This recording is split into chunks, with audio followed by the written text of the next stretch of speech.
Hello, good evening, ladies and gentlemen, your excellencies, honorable governors, former ministers, honorable Dr. David Friday, honorable Dr. Charles Young, Reverend Leonidas, all ambassadors to peace wherever you are in the Caribbean, in Latin America, and the world. A pleasant good evening to you and welcome to the Caribbean Peace Talks hosted by the Universal Peace Federation. Over the last 90 days, we have had a very challenging pandemic that struck the world globally. The Caribbean has not been left out of the contagion and the effects of the contagion. As a matter of fact, as island communities, the impact has been very much more dynamic, causing trauma of all kinds at various levels: political, economic, social, environmental. So this evening, an illustrious panel is before us who will discuss some of the impacts of the COVID-19 pandemic on the region. What are some of the challenges and opportunities, and what does the future look like emerging out of this pandemic? So to set us off this evening, we're going to be online for 1 hour approximately. I want to invite almost immediately, under the auspices of Dr. Charles Young, who is the Executive Director for Latin America and the Caribbean, Dr. and Reverend Leonidas, who is the Assistant General Secretary of Latin America and the Caribbean. And he will set us the context and the pathway and the mood for this evening's panel conversation. I welcome all panelists also, and I will come to you according to your time and the schedule and introduce you more comprehensively. Ladies and gentlemen, listening public, welcome. I do have a very stimulating, exciting, and engaging evening. Dr. Belliard. Good evening to everybody.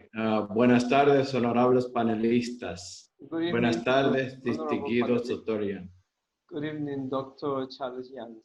Buenas tardes, distinguidos embajadores por la paz de todo el Caribe, amigos y amigas. Distinguished Ambassador for Peace of the Caribbean. Honorables panelistas que están con nosotros en esta conferencia. Good evening, all of our friends. Me gustaría saludar de manera especial a la delegación de Cuba que está con nosotros en esta conferencia. In a special way to the people from Cuba. Con mucho trabajo y mucho sacrificio, pero están conectados con nosotros. La UPF es una organización sin fines de lucros, con estatus consultivo en el Consejo Económico y Social de las Naciones Unidas, la cual hace 15 años ha promovido la paz en cada rincón del mundo. La mayoría de ustedes aquí presentes deben de ser testigos de por lo menos haber participado en una de estas magníficas conferencias que han conmovido al mundo. Hoy nos ocupa una conferencia centrada en el tema obligatorio de la pandemia del COVID-19. Con más de 12 millones de contagiados y más de medio millón de fallecidos, la cual yo defino como una extraña e impredecible enfermedad que ha puesto de rodillas a nuestras naciones. Y aunque en nuestra región del Caribe no ha tenido un gran impacto, igualmente siendo como una comunidad global en el día de hoy, nosotros recibimos el impacto del mundo entero y la comunidad globalizada. Al principio, sabemos, Dios tuvo un maravilloso sueño cuando hizo la creación, la cual fue sentir felicidad a través de los seres humanos.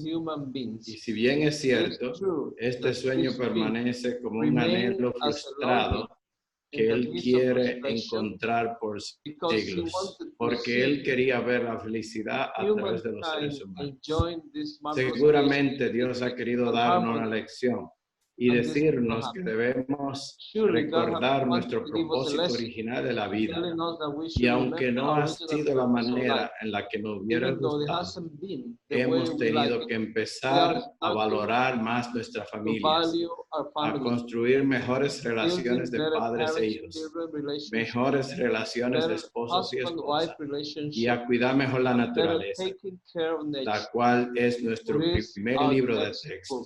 Así, que yo veo algo muy positivo a la luz del final del túnel, algo de esta pandemia de COVID-19. Podría decir que es la desaceleración del curso destructivo que llevamos. Con estas palabras, quiero darle las bienvenidas a todos los honorables invitados y desearles mucha suerte y enriquecimiento en esta magnífica conferencia del Caribe. Muchísimas gracias y que tengan buenas suerte. Thank you very much and have a good results. Reverend Leonidas, for setting us the mood, the tone, setting us the concepts of values, of peace, of relationship, and providing hope for our journey forward. I would like, without much further ado, to invite Dr. Charles Young, who is the chairman of Latin America and the Caribbean, and who in a sense have been a hemispheric messiah, one who has been like a shepherd lives and to really invoke a culture of peace in the Western Hemisphere, and more particularly in the very passionate region of Latin America and the Caribbean. I'm not sure Dr. Yang remember what his homeland looks like, because now he's very much a Caribbean man and a Latin American personality. So without much further ado, I would like to invite His Excellency, Dr. Charles Yang, to address us at this time. Dr. Charles Yang. Thank you, Dr. Begro, for your generous introduction. Your Excellencies, distinguished leaders, ladies and gentlemen, good afternoon, good evening. Welcome and thank you for joining the Caribbean-centered conference today. It is my great honor and privilege to host this conference as a part of UPF International Awareness Series, focused on the Caribbean region under the leadership of Leonidas. I would like to especially thank panelists of this seminar. We have invited well-known speakers throughout the Caribbean community from St. Lucia, St. Vincent, Dominican Republic, and Trinidad and Tobago. We remember that Her Excellency Dan Paulette Lucy gave beautiful welcoming remarks at International Summit in Korea last year on behalf of Latin America and Caribbean. Once again, thank you for joining this conference. And I cannot thank enough Honorable Ana Maria Dominguez, the Governor of Santiago. When we held the Latin America and Caribbean Summit 2019 in Santiago a few months ago, she warmly welcomed our delegations on behalf of the President, His Excellency Danilo Medina. Today, we are honored to have my good friend, Dr. Godwin Friday, the leader of opposition in St. Vincent, who is a close position to the next heads of state. Thank you, sir. And we have a brilliant, talented Caribbean, a famous lawyer and professor, Sister Vicky and Azevedo. Thanks. After the COVID-19 began, we spread most Caribbean countries shut down international airports and domestic business right away. So we have fewer infections than Europe and the United States. But after a few months, we are facing financial difficulties, unexpected social issues that are creating serious new challenges that were never imagined. Our Caribbean nations are truly blessed by God with beautiful nature and surrounding crystal clean ocean. They attract visitors from Europe, USA, and other countries. But all of a sudden, we had to shut down our doors due to COVID-19.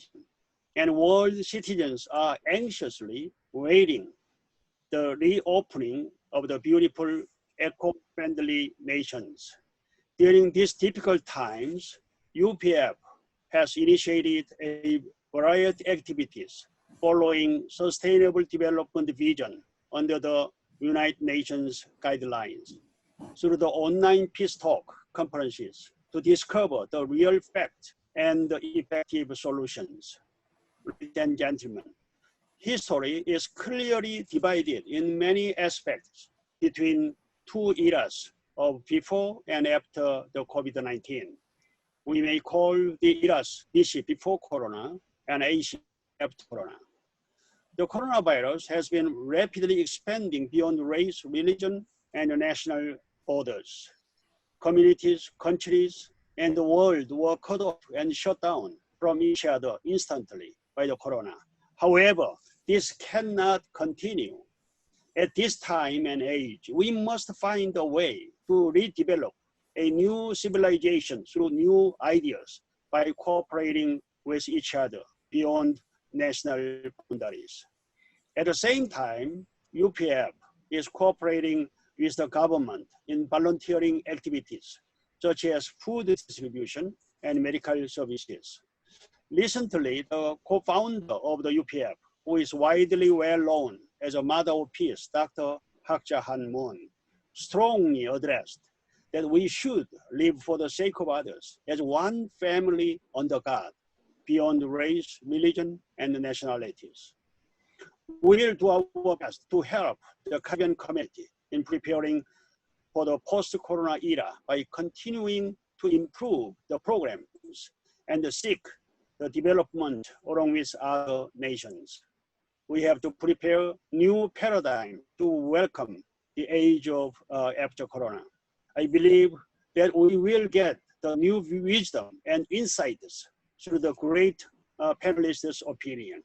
Once again, thanks to all of you who are participating in this webinar, despite your busy schedules. Although this is the most difficult time in human history, but this too shall pass. Let us go through this dark tunnel with hope and vision and aim for the bright new future, a new Caribbean, a new world. Thank you. God bless you. Thank you very much, Dr. Yang. That was a very illustrious presentation. And I noted from your conversation some critical themes: survival, recovery, stabilization, and growth, living for the sake of others, and one family under God, as our Heavenly Mother has articulated. So I want to thank you very much for bringing to our attention these high values, these ideals for the human family, so that we have some aspirations and hope to hold on to as we journey into the future. So having heard from a father of the world, as it were, we now turn to a mother and a matriarch of the region, Her Excellency, the Honorable Dame Paulette Louisy, who served for 10 years as the Governor General of that very illustrious island of St. Lucia.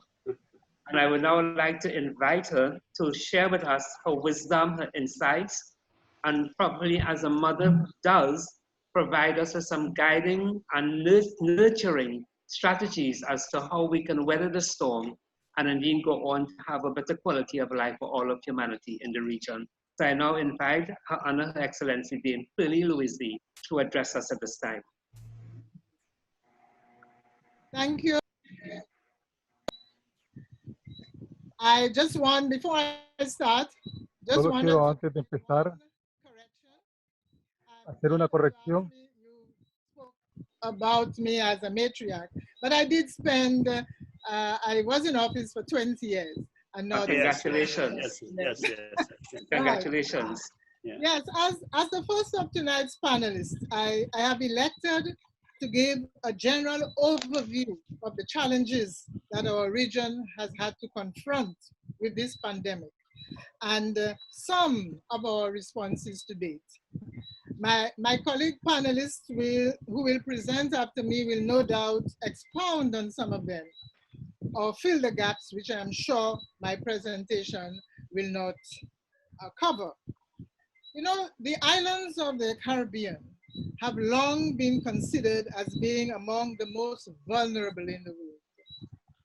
It's of course a characteristic which they share with other small island developing states whose challenges have been ascribed to the issues of their size, their isolation, and their dependence. Over the years, therefore, their energies have been spent mainly on building resilience.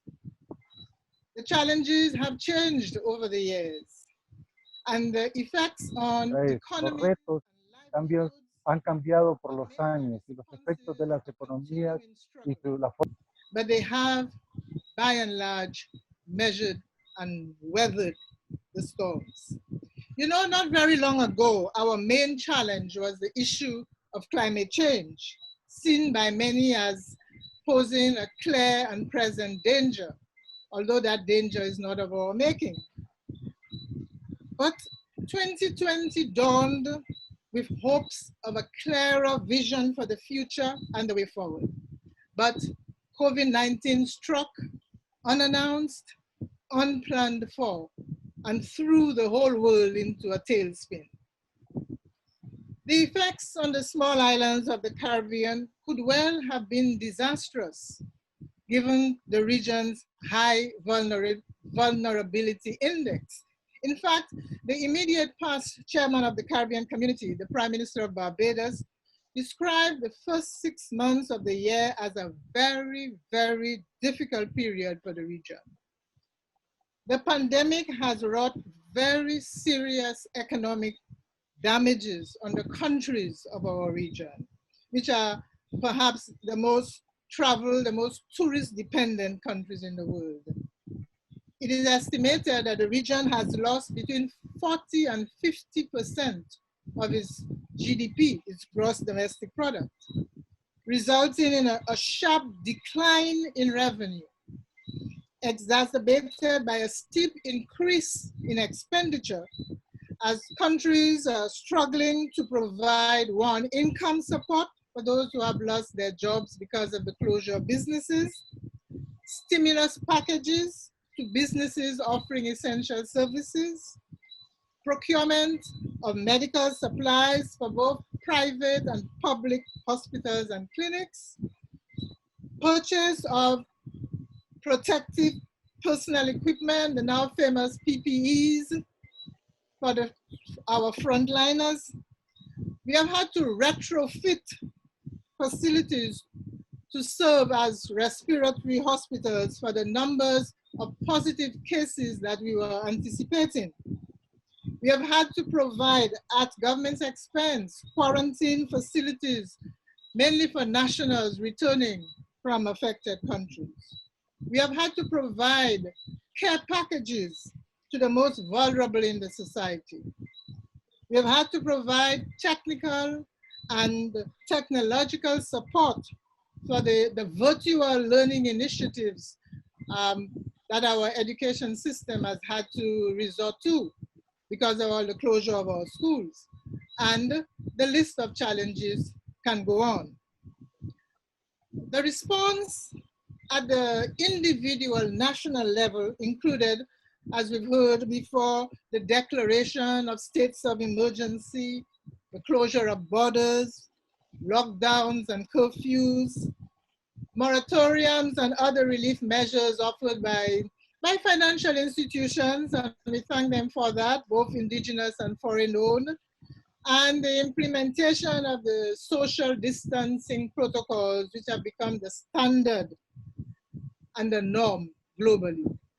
Now, while all these national initiatives have helped staunch the hemorrhaging, they could not on their own have been sufficient to help manage the pandemic. COVID-19 made the Caribbean region more fully appreciate the importance and absolute necessity of regionalism, of public-private partnerships, of integration, of functional cooperation, and of the need to strengthen these alliances and structures, because these over the past 4 to 5 months have been our lifelines. I speak of agencies like the Caribbean Public Health Agency, CAFA, which was the lead agency for the testing of COVID specimens.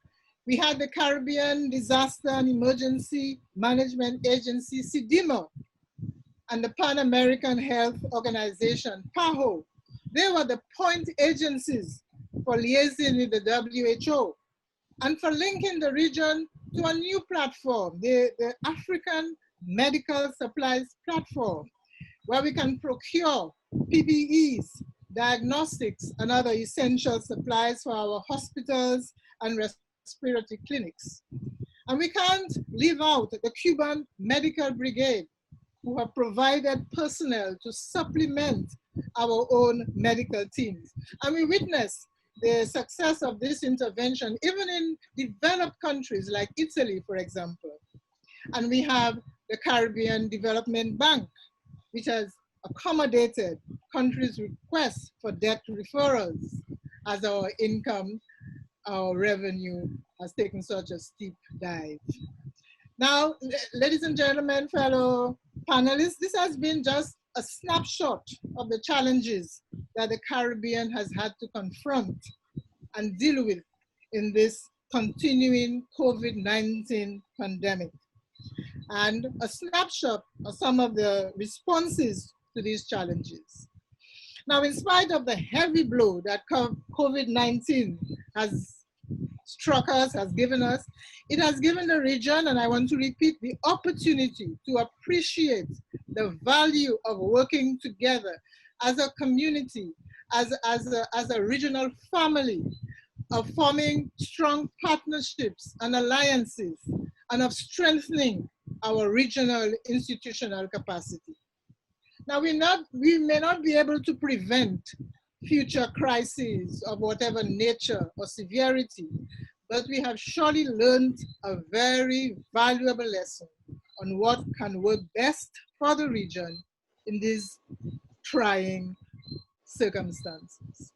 I thank you very much, and I look forward to the rest of the discussion and the webinar this evening. Thank you. Thank you very much, Excellency. Congrats. Thank you.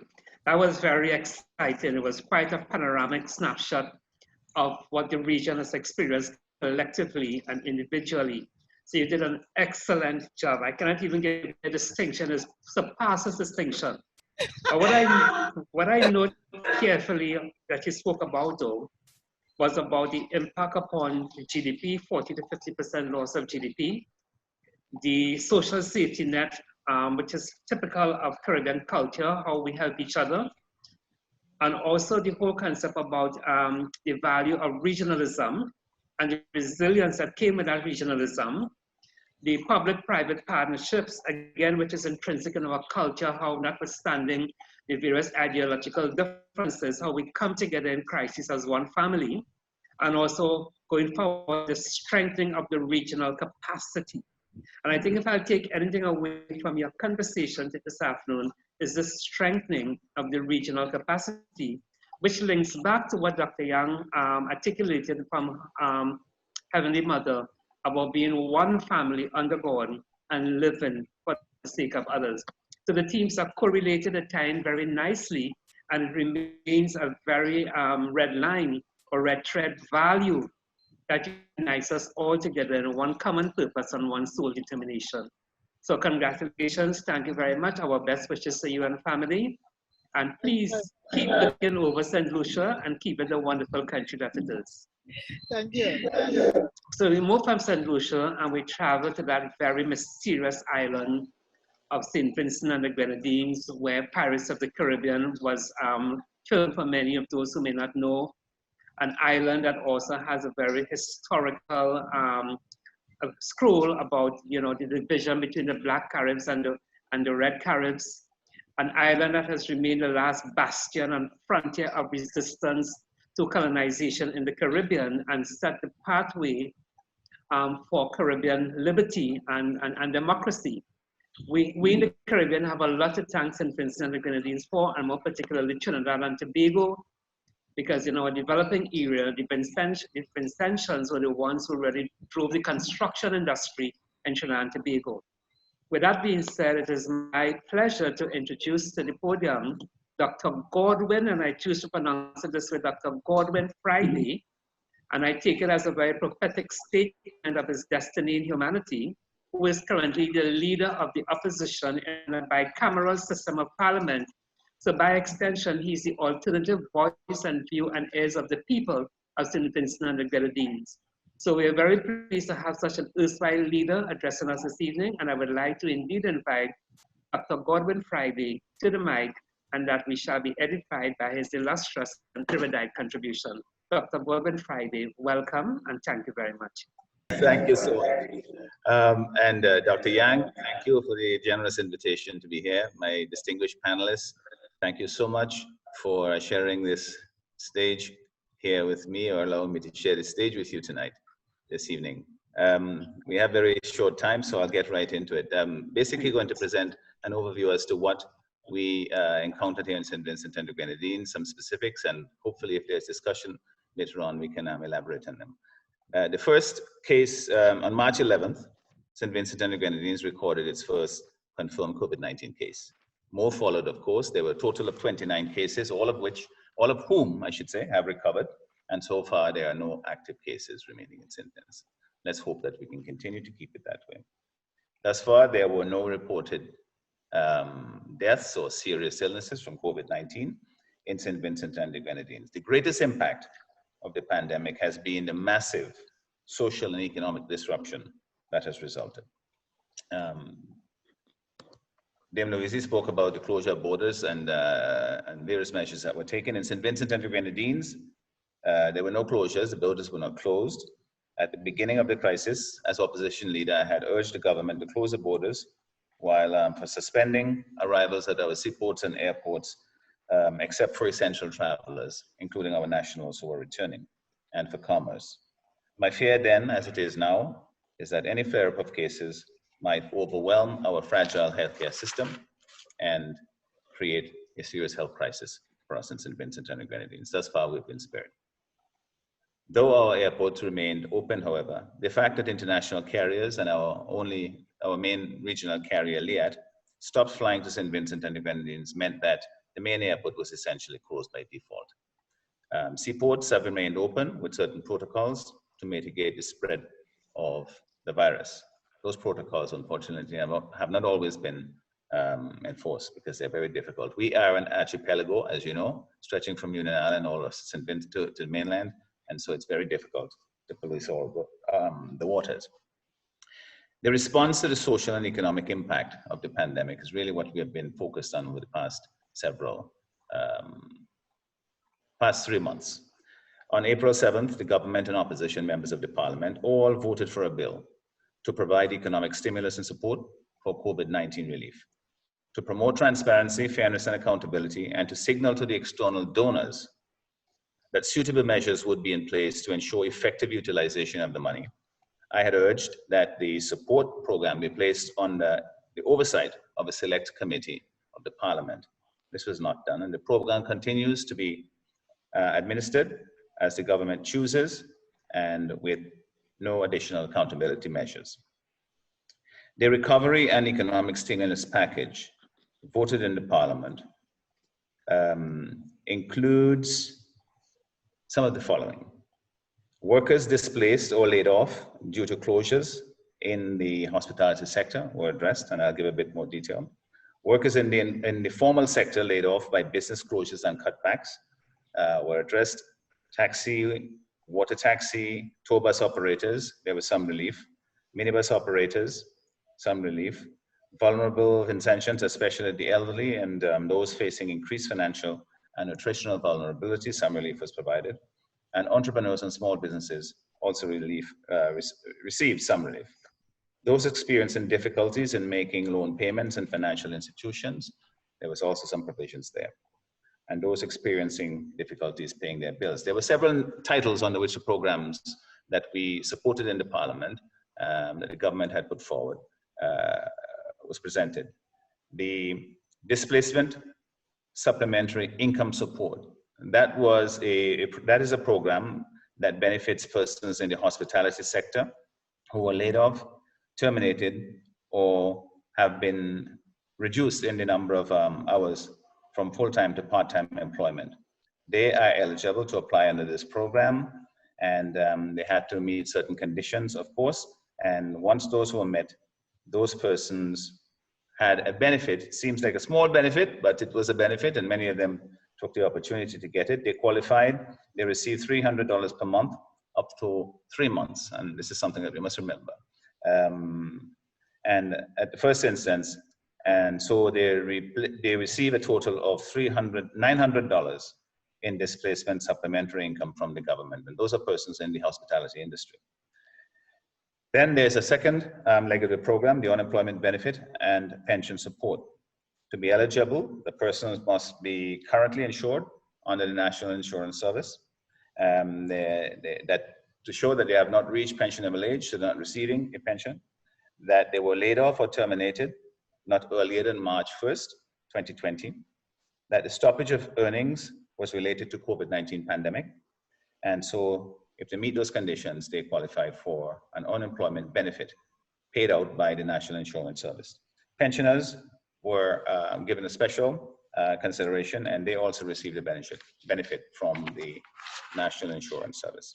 The benefits really, again, amounted to $75 per week for a period of 13 weeks in the first instance.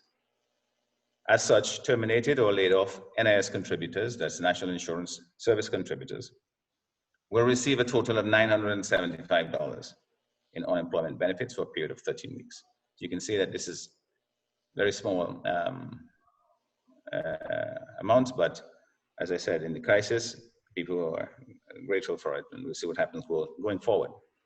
There's another program called the Interim Assistance Benefit Package. And to be eligible for this program, all unemployed and underemployed Vincentians not already receiving government support payments are eligible to apply for the interim assistance benefits. However, priority is given to the following persons: the elderly, the disabled, the unemployed, single parents, persons whose informal sector employment was disrupted by COVID-19, persons whose financial support from family members, and many people got support from family members abroad, was disrupted by the pandemic, and workers who cut back working because they had an underlying health condition that placed them at a higher risk of contracting serious COVID-19 and having serious consequences. So that was a special category. And that benefit was paid to the approved applicants who met those criteria, $200 per week for up to 9 months. So as such, beneficiaries of this program received up to $1,800 over a period of 9 months. Again, $200 a month. Doesn't sound like a lot, but it's that's what the Parliament had voted. The tour bus, minivan, taxi operators, those who are affected by the shutdown or the closure, the slowdown in the tourism sector, they also had special benefits. And specific amounts were paid to such persons. The benefits have been extended to the following operators: all tour buses registered with the St. Vincent and the Grenadines Tourism Authority, all taxis registered with the Tourism Authority or are operating from the Argyle International Airport, and all minivan operators who are currently licensed and registered. And the benefit really, again, to tour bus operators, they receive a single payment of $2,000. And to the taxi operators, they receive a single payment of $500. Minibus operators, they receive 2 monthly payments of $350, or between $350 and $500 each. And the government also gave a pledge to say that they would accelerate any increase or decreases in fuel prices attendant upon reduction in world oil prices. So there was also a special program for support of small businesses and micro enterprises for youth and cultural artists. And this really targeted young people between the ages of 18 and 40 years of age who were registered with the National Insurance Service. Small business owners of all ages must be registered with the NIS and present an approved business plan. The benefit was that all applicants are eligible for a cash grant, in this case, of between $2,500 and $40,000. Depending on the size of the grant, successful applicants may be required to meet certain preconditions.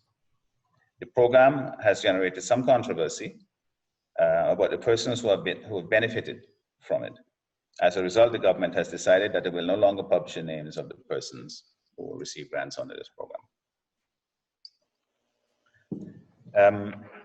Cultural and creative professionals also receive some special relief. The cultural and creative professionals who have been adversely affected by the cancellation of Carnival. This is one of our main summer festivals.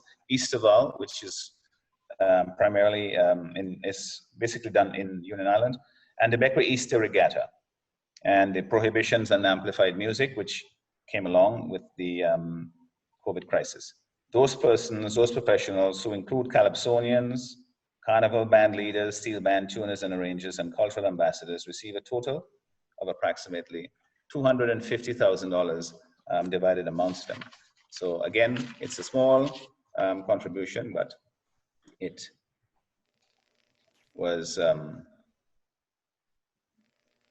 applied for and greatly expressed respect by a number of persons who did so. Now, the informal sector was initially not considered in the stuff that was debated, the bill that was debated in Parliament.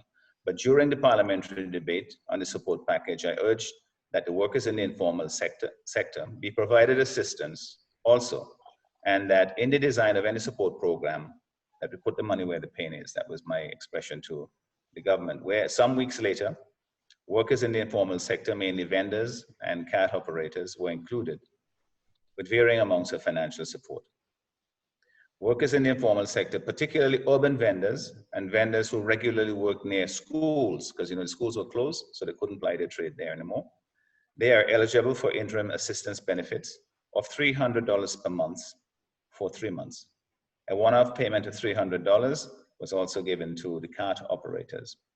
And by the government's own statistics, they say that 1,644 informal sector workers, including the hand cart operators, have received some assistance benefit. So those are basically the outlines of the main benefit programs that the government has implemented. Now, air travel in St. Vincent and the Grenadines, today is an auspicious day in a sense, because July 11th, the first flight, international flight started, to arrive here from Miami, an American Airlines flight. The next international flight is scheduled for July 23rd from Toronto. And the resumption of flights, international flights, especially a flight from Miami, where the COVID-19 pandemic has exploded again, has caused serious concern. Protocols have been initiated, but it is left to be seen whether they will work and to how we are going to go forward with the new international flights. In the interest of time, I've had some discussions about the protocols that have been put in place. There are, of course, the CARICOM bubble that has been put in place to facilitate travel amongst CARICOM countries, which is scheduled to come into effect on the 1st of August. And this will allow for persons to travel amongst those countries, including Anguilla, Antigua, Barbuda, Barbados, the BVI, Dominica, Grenada, Guyana, Jamaica, Montserrat, St. Kitts and Nevis, St. Lucia, St. Vincent and the Grenadines, and Trinidad and Tobago without a PCR test. I will wrap up with just basically suggest, I'm actually done. The questions that we have to encounter now are the challenges for businesses, because the minister has said that we have had 395 businesses have partially or completely shut down since the crisis. And of course, with a country that had already a 30% or 25% unemployment rate, that is a huge loss for us to take. And finally, the major challenge that we have to encounter now is what happens in the education system as we go forward. The date for reopening the schools has not been set, nor has the parameters been set as to know what will happen there. So we look forward to a discussion with the government and the other stakeholders as to how we reopen productively. Thank you very much, ladies and gentlemen. Thank you very much, Dr. Govan Friday. That was a very comprehensive review of what has happened in St. Vincent, and I can see that you have a very challenging time in managing most of these elements. I take from you the hope and the aspiration that your first international flight occurred today, so today is a very auspicious day. So we trust that the downside of this, that it will not have an impact on the ground in terms of any increase of infections, and that the country will come out happier and better on the other side. In closing, I also took a note though that Liat also became a casualty of the COVID-19 virus. That's right. Yes. So thank you very much, Dr. Govan Friday. It's a pleasure having you. So we move immediately on to Honorable Ana Maria Dominguez, the Governor of Santiago, the Dominican Republic. Very dynamic speaker, very dynamic lady, very passionate. And I now invite Her Honor Ana Maria Dominguez to address us at this time. Thank you. Beautiful. Buenas noches, Dr. Chan, presidente de la Federación Universal de la Paz para Dr. Centroamérica. Yang, president of the UPF. Señor Leonidas Villar, director de la Federación de Familias para la Región del Caribe. Leonidas Villar, the president of the Caribbean of UPF. Señores participantes, todos los embajadores por la paz. All ambassadors for peace. Agradezco en nombre de la gobernación de Santiago, del Poder Ejecutivo en esta provincia, this is the part of the presidential power in the province. Universal de la Paz, And I decisión de organizar my own name. darme la oportunidad de participar. And the Es un opportunity honor to participate in this virtual international seminar. Como hemos oído en esta, podemos valorar nuestras fortalezas, value our strength, pero también podemos visualizar nuestras our como nación, como Estado, opportunities and improve our nations, states and societies facing this COVID-19 pandemic. que en el Caribe solo la República Dominicana The Caribbean, only the Dominican en Republic, medio de la pandemia un proceso electoral donde se movilizaron más de 4 millones de electoral personas process, para ejercer and su derecho. many people move out in order to decide to vote. Emergencia sanitaria, experimentamos un importante incremento en el índice de positividad. In this voting exercise, we increase the infected number of people a un 25.37 en la actualidad. Afortunadamente, el índice de letalidad se mantiene al día de hoy en 2.0%. The lethal index is Tenemos 2.2%. la República Dominicana las siguientes cifras. Contagiados 3.114. 3,000. Recuperados 20.996. Recovered people. Defunciones 880. Con un 880 deaths.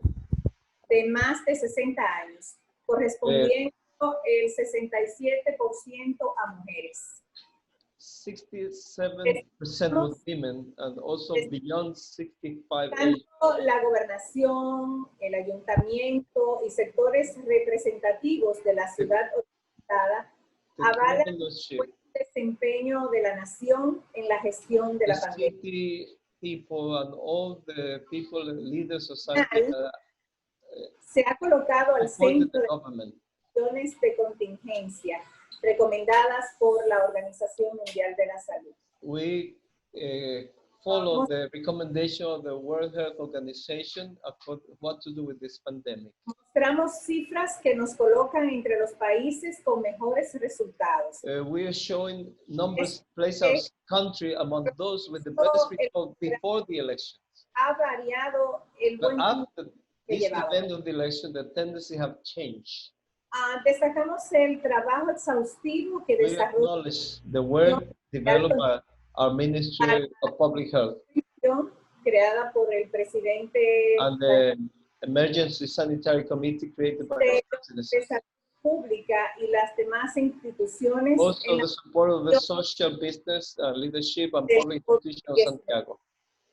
Se han creado diferentes programas de asistencia social. Many different programs developed in order to social assistance para ayudar economically, a las personas que quedaron sin trabajo, in para order to help the people that got out of work, a los pequeños negocios, a los the medianos small businesses, con fines de ayudarlo para que no cierren definitivamente. That was in order for them not to close their business.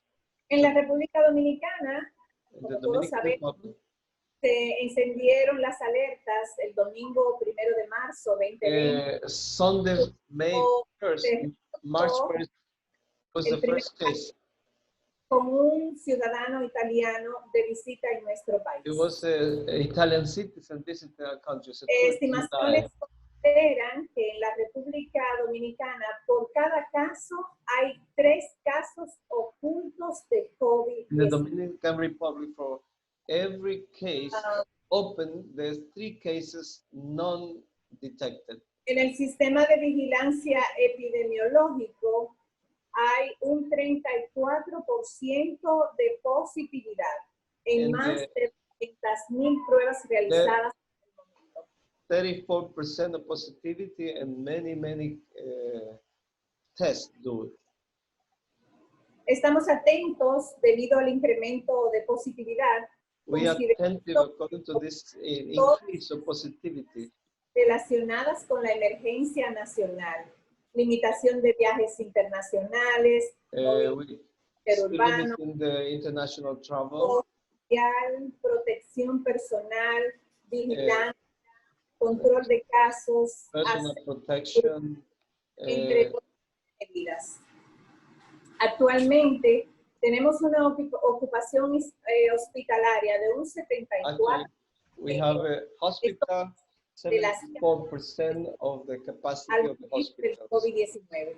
O sea que estamos en un punto bien crítico. We are in a very critical point. Todas this hospital las científicas, epidemiológicas y estructurales favorables para impactar y reducir la letalidad y la tasa de ataque y contagiosidad del COVID. We have a very good position in order to attack. And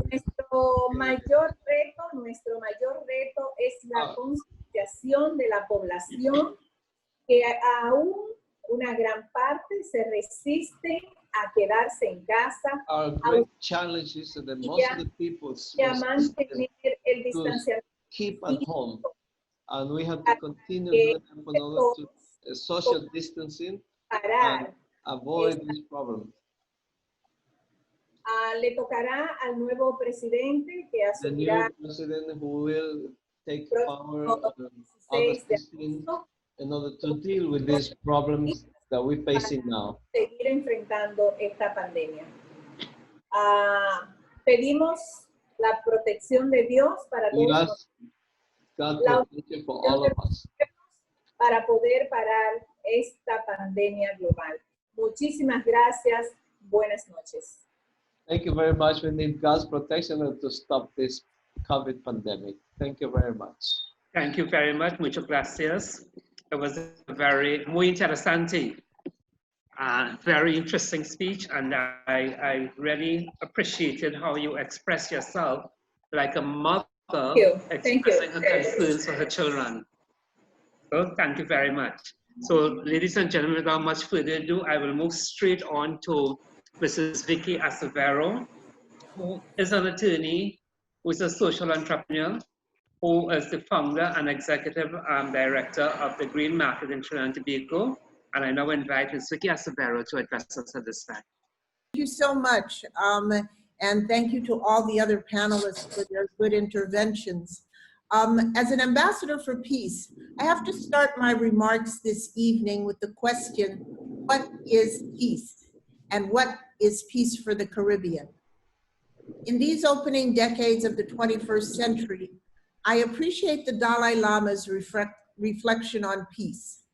Peace, in the sense of the absence of war, is of little value.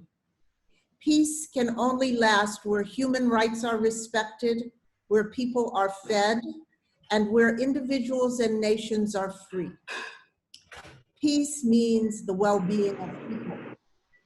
Martin Luther King, another Nobel Peace Laureate, stresses the point that peace is not an absence, but rather a presence, when he said, true peace is not merely the absence of tension, it is the presence of justice. I am not a peace scholar, but in my current work at the Green Market in Santa Cruz, and the work that I do on food and nutritional security as a basic human right within the holistic framework of the Sustainable Development Goals, I have come to understand that peace is indeed a presence.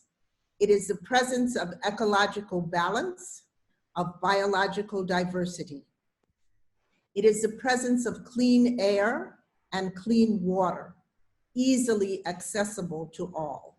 It is the presence of nourishing food.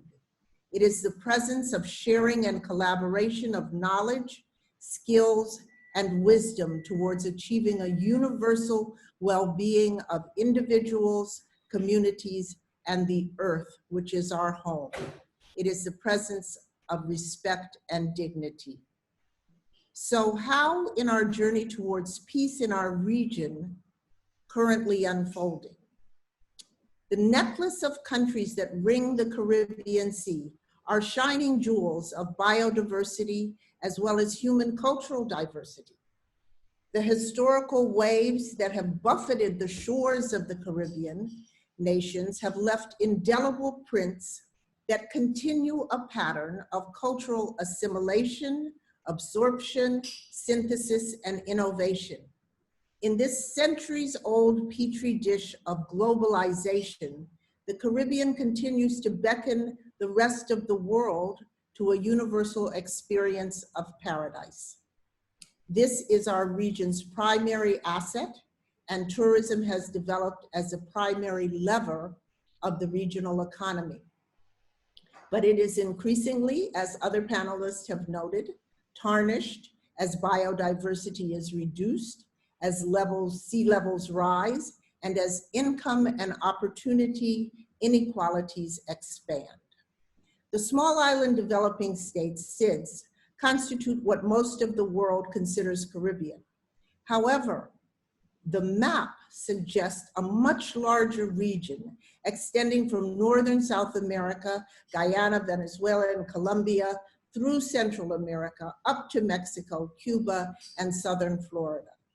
Since geography indeed informs history, one of our first tasks in this COVID era is to reframe and re-anchor the Caribbean in this wider geographical reality.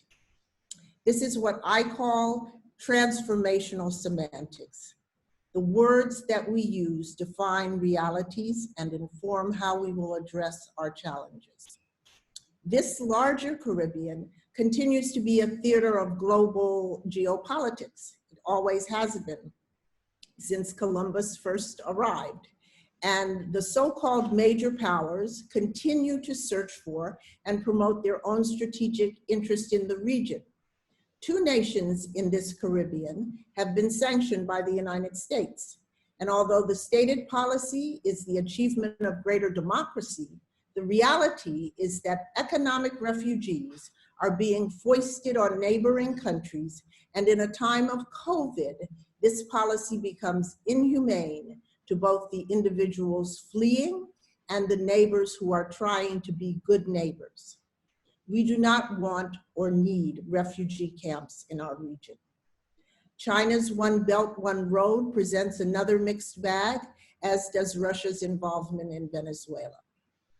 However, this expanded Caribbean also offers a different perspective in my area of interest, which is food security.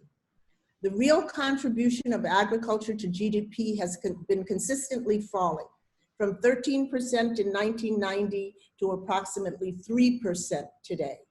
The CARICOM countries have a food import bill of $5 billion US, and food imports constitute 80% of the food consumed.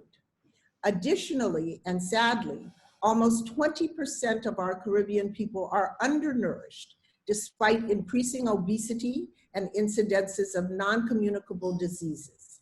This is a dismal situation. The analysis of food and nutritional security would change in the context of the larger Caribbean. Unfortunately, I do not have the statistics for this expanded region because statistics are not kept in a way that respects national geography and ecology. Instead, national boundaries frustrate the logic of the land. So if one of our goals is robust and resilient food security, we have an opportunity in these COVID times to reorganize at the regional level to support such an effort, which is what Dame Loazi was saying.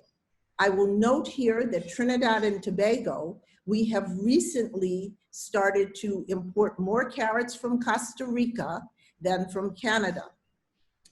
This shift in the food supply chain indicates another opportunity, tackling the major existential challenge of our region, which is climate change.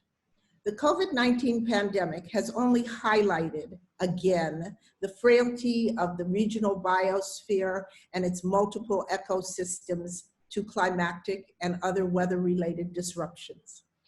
The development of a regional plan that looks at shorter food supply chains will firstly reduce transport costs, the major contributor to greenhouse gas emissions. We already use 100 million barrels of oil, that is in the world, to transport food long distances. But by doing this long distance transport, we exacerbate and aggravate the environmental threats to agriculture. Secondly, an integrated action plan that simultaneously tackles climate change and food security would lead to a more efficient provision of our own essential needs. The Caribbean now has an amazing opportunity to consider a common agricultural policy that will significantly diminish imports from outside the region, which use critical foreign exchange, which is not returned, unfortunately, by tourist inflows, even in the best of times. Agriculture, especially in its newer iterations like agroforestry, permaculture, undercover greenhouses, and vertical farms, offers a fertile ground for collaboration with our foreign partners. The Caribbean's overdependence on external tourism for its economic growth and stability has also been a part of what is fueling the food import demand. With the disappearance of tourism, this is a pivotal moment to shift gears and learn to grow and process our food closer to home. So the third benefit would be educational, since by pairing skill sets to long-term needs, we can make education and training relevant again to young people. The drugs, the guns, and the violence are the results in large part of the failure of our educational system. It gives me really special pleasure to speak about food and nutritional security because I believe it is the strongest lever for integrated regional development. We consistently bemoan in our region the fact that our academics are in silos, our government ministries are in silos, our economy is focused solely on growth, and our efforts at integration across disciplines and issues are fragmented, which of course is a partial explanation for the failure of political integration at the regional level. The transdisciplinary teams required to create and implement adaptable plans to achieve food and nutritional security would be a welcome demonstration of applied science and policy. Food security requires infrastructure, and not only traditional roads, irrigation, and processing, but now especially telecommunications and the attendant digital services. Access to broadband internet has become as essential as food and water, as these digital circuits permit innovative educational platforms, time-sensitive weather and soil information, the provision of decentralized services, payment systems, and most importantly, the co-creation of knowledge adapted to 21st century farming. Education and training have to be linked to livelihoods, and livelihoods in the place where we are. And the brain drain, while perhaps irreversible, can at least be harnessed to improve productivity and innovation through web-based video interactions and collaboration. Another wonderful opportunity offered by integrated regional food production is its link to investments in modern agricultural technologies. Patriotic and heritage bonds may be attractive components of these new investments. By harnessing capital within the region, we can offer foreign investors and partners greater security. Earlier, I mentioned geopolitics. Energy has always stoked rivalries from within and without every region that has these petroleum-based resources. And it remains a conundrum for the Caribbean. Despite our wealth of fossil fuels, the world is moving away from that and towards renewables. A regional strategy that rationalizes energy use, which is so important for agriculture, could consider new urban plans dedicated to reducing demand for individual cars while fostering new sharing options for clean public transport. I put a note in here, can I read it? Governments need to revisit decentralization so that public services are nearer to consumers and citizens in the same way that we would like for food to be nearer to consumers and citizens. So in sum, I think opportunities abound. The real challenge is a new consciousness, and I think this is what Mother Moon talks about, a new consciousness that is anchored in peace and dedicated to the well-being of all citizens and the natural environment as well. Programs targeted to the creation of independent, robust, resilient regional markets in a first phase of post or during COVID will allow the Caribbean region to re-emerge post-COVID as a more equal partner in the hemisphere, capable of providing goods, services, and talent sought by other hemispheric and global partners. Authenticity, respect, and a shared vision for a vibrant, secure Caribbean neighborhood, I believe, can make this potential a reality. I thank you very much, UPF, and all my co-panelists. That you have set the foundation and basis for a series of future conversations, maybe of 2-hour durations, because you have touched on a number of very critical elements as you map the intention for reframing and repositioning the Caribbean. And I particularly was encouraged by your description of the Caribbean as being a universal asset of paradise. And therefore, I think it's a wonderful theme to segue into future conversation and as to how do we therefore preserve this paradise, reposition this paradise, and ensure that the asset, the environmental asset, the biodiversity, the biome, that is both human and natural, can indeed be resilient, be sustainable for future generations. So, Your Excellency, I want to thank you very much for that. That was quite enlightening, quite intriguing, quite exciting and stimulating. And I wish we had till midnight to continue this conversation. So at this point, I know we are on time. We are now past 8 p.m. However, I would like to invite Reverend Remy Topier with a few questions, and maybe the members of the panel will be able to fire off some responses, so at least some of our participant questions can be addressed. Dr. Remy Topier, could you now please take the lead? Yes. Good evening, everyone. Thank you for all the panelists. One question from Miss Gail of the island of Barbados. She's asking, people stayed home because of the lockdown, and because they are not working, they were more at home. So do you think it was beneficial for families in terms of relationship in the family? Thank you for the question. Panelists? Yes, panelists, anybody who would like to say something? Yes, please. I will say that in Trinidad and Tobago, we have had several civil society organizations dealing with some of the more negative effects of people having to stay home with children, with spouses, and with partners who are not used to that. And that has put a lot of strain. I know that the Psychological Association of Trinidad has had an inflow of people trying to deal with the stress of managing things in the home, while in the home and at work. So I'll just put that out there as a short answer, that it is a challenge staying at home. Thank you very much. Dame Paulette, what is your take on that question? You have to, yeah, okay.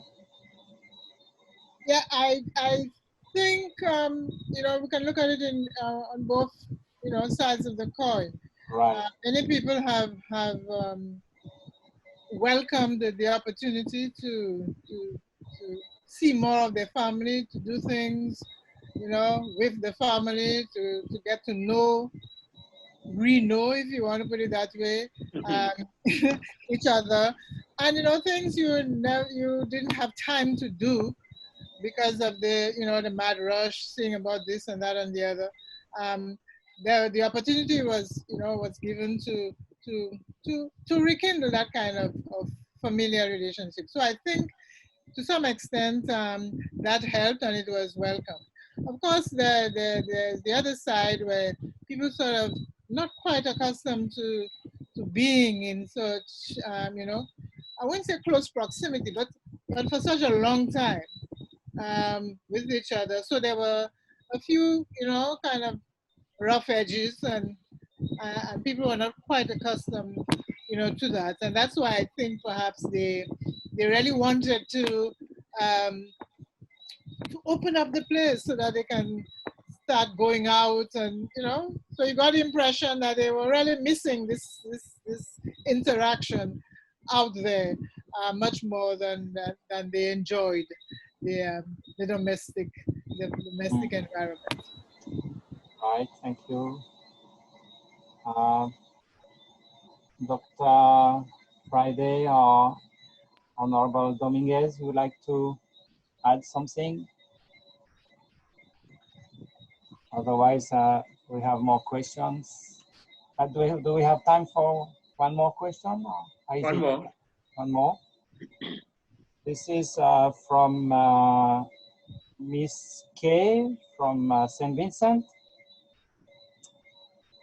She's saying that the tourism is a big part of the GDP in the Caribbean nations. So even in fact in your region, Honorable Dominguez and Santiago, north there of Dominican Republic has a lot of tourism. So she's asking to the panelists, what would you suggest to encourage travel and tourism to your country or your region?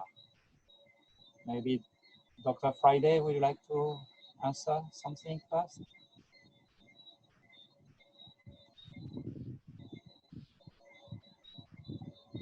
This is, it's one of the areas that's been most severely hit by the crisis. But of course, travel, and especially for pleasure, will not resume until people feel safe. So what we have to do is to ensure that we are maintaining the protocols here, while at the same time creating, streamlining the process by which people can be processed to come into and leave the country safely. And the airlines, the airports, the hotels, everybody has a role to play in doing so. And I trust that at some point in the near future, the experiment that we're starting now in St. Vincent, you know, first flight, international flight has come here. I know Antigua has started flights, but it's really monitoring that and watching to see to what extent this can be done safely and upscaled, if at all possible, in the near future. Unfortunately, we are so tightly tied to what's happening in the United States, and the tendency there, the trend there has been for a greater explosion of the COVID crisis. So it will be a challenge for us. I mean, streamlining the process of coming into the airports, you know, getting rid of all the paperwork and so on, trying to do things online, getting a paperless entry and exit from the country. These are things that we all should have been doing to begin with, but this is an opportunity for us to focus on that, and I hope that we do. Thank you very much. Honorable Dominguez, would you like to say something on that? You have to unmute yourself.